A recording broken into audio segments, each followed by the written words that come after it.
આ છે ગુજરાતનું ગૌરવ, પ્રાચીન શહેર પાટણ. અહીંથી શરૂ થાય છે અણહિલવાડ પાટણનો ઇતિહાસ. ઈસ 746 આસપાસ રાજા વનરાજ ચાવડાએ પાટણની સ્થાપના કરી અને પોતાના મિત્ર અણહિલના નામે પાટણ ધીરે ધીરે સમૃદ્ધ નગર બન્યું.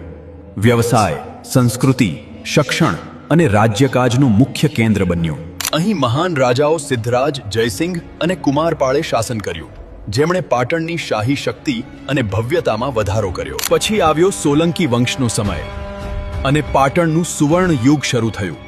વૈભવી મહેલો અને કિલ્લાઓના યુગ. આ સમયે વિશ્વ પ્રસિદ્ધ રાણીની વાવનો ઉદય થયો, જ્યાં કલા, શિલ્પ અને સ્થાપત્યનો અનોખો પ્રભાવ છે.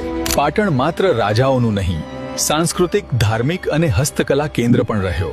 મંદિરો, સરોવર અને કારીગરોનું શહેર. પરંતુ સમયને પડકારો પણ હતા. ખિલજી સૈનિકોએ આ ધનલાભી શહેર પર હુમલો કર્યો અને મોટો નાશ કર્યો. રાજવંશ બદલાયા, શાસન બદલાયું, પણ પાટણની ઓળખ, તેનો ગૌરવશાળી વારસો ક્યારેય બદલાયું નથી. આજે પણ પાટણ ઊભું છે ગૌરવથી. એની સંસ્કૃતિ, એનો ઇતિહાસ અને એનું વૈભવ.